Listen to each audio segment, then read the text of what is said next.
Miley Cyrus is joining us this morning to talk about her breakout role in the new movie. It is called The Last Song. She plays Ronnie, a rebellious girl who spends a summer with her estranged father, played by Greg Kinnear. Ronnie finds love on screen. Miley found love off screen. It's the same person. There's a whole big story about that. Miley, it's so good to have you in here. And you are adored and loved by your fans. And everybody really enjoys it. But this is a new role for you, seeing you play in this role as Ronnie, and even though it's called The Last Song, we don't hear you sing.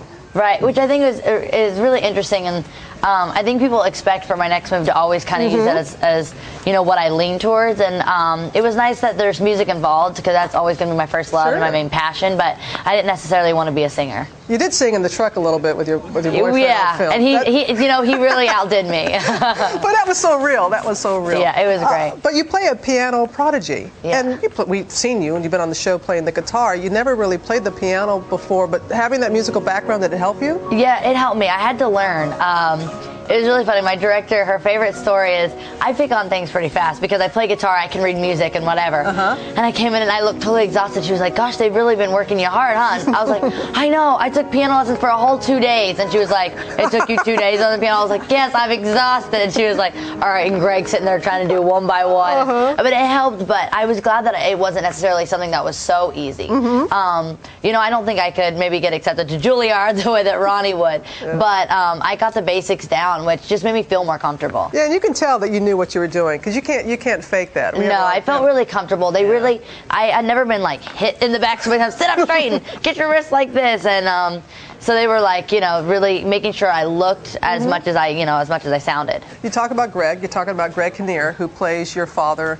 I've heard you say that he's a little bit like your dad, kind of laid back. He is. He's very laid back, but he's really funny. Like, I don't know if people necessarily see that right away in him. I think a couple of his films you can see it, but mostly he plays like, you know, deeper, kind of darker roles, and so he is so hilarious. And there were so many times where I was like, yeah, I feel like I'm back on the set of Hannah Montana with my dad, because just his jokes, and he's like always such a joy to have on set.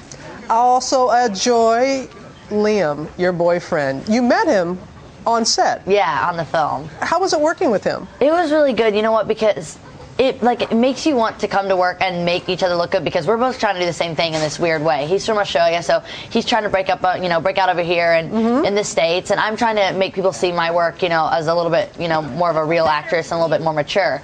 So we both come to work every day so inspired, and when you have someone that, you know, not only for the work reasons, but really loves you and wants you to do well, you want to really know your lines, you know, and you really want to like help each other, and you want to make each other look good. And I feel like everyone kind of had that, you know, kind of same, you know, inspiration, but him and I especially, because we were both just trying to get our point across that, hey, look, we're not just what maybe people think we are. We can do more than that. You can relate on that level. Want to play a clip, and this is, he's taking you home for the first time, and you have no idea where he lives. Take a look. The Last Song.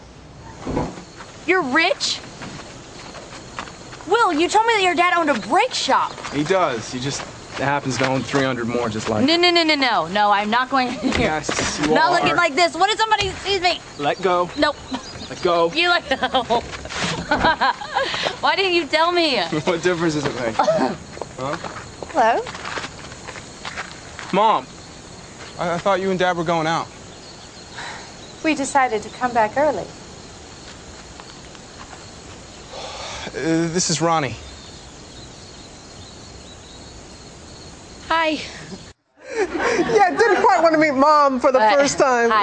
Like How you doing? And a lot of people could relate to that when they're seeing something like that. I wish we could have seen also who plays your little brother in the film. He is a piece of work. Yes, Bobby Coleman. He is probably one of the most hysterical kids I've ever met in my life. This kid will do anything for $5. So I got him to do so many pranks while I was on set. And by the end, I was thinking like, okay, like $5. And then one time I was like, all right, I'll give you like $20 if you'll do something. And sometimes it was like, just go away, or, you know, do this or that, or let me be alone for a second.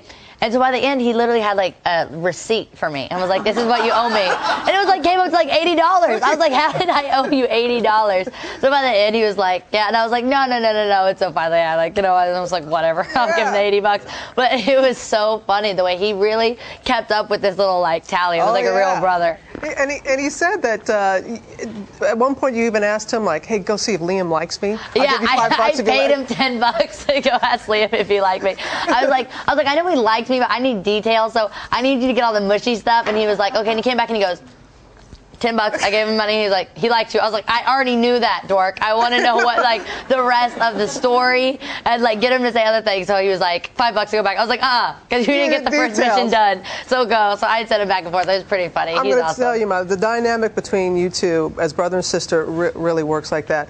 Also, we can't believe last season for Hannah Montana. Yeah. What's it like for you to be saying goodbye to this chapter in your life? It's bittersweet, but you know what? I do keep saying to myself every time, we'll be on set, and it's been kind of hard because I feel like there's a lot of opportunities that I've had to miss because I've always been on set, but now it's like, oh my gosh, I'm not going to have this to fall back on, and it makes me a little bit nervous. But anytime we're kind of thinking those thoughts are, oh, I can't wait for this to be over, you just got to think, like, we've been doing this for 5 years. So of course sometimes we get exhausted and it's like, okay, the same rhythm, a little bit repetitive and whatever, but then we just have to think, like, this was our life, this has been our main growing experience, and to leave that behind is really hard. But I think we're all excited to go on to new chapters of our life, but it's definitely going to be weird not to have that, like, security blanket and have that thing that is so easy to fall back on, and it's given me such a great start. It's always tough to leave your comfort zone. Yeah, definitely. Yeah, but Miley, thank you so much. Thank you so much. I know you're going to be back from time to time. We're not going to say goodbye to you. And Liam is coming by, and Greg Kinnear, they're coming by this week. Yes. Anything you want us to tell Liam or any? Oh, I'm sure you'll. He'll do fine. He'll do fine. I'm not worried. No, you're not. Thanks a lot, Miley.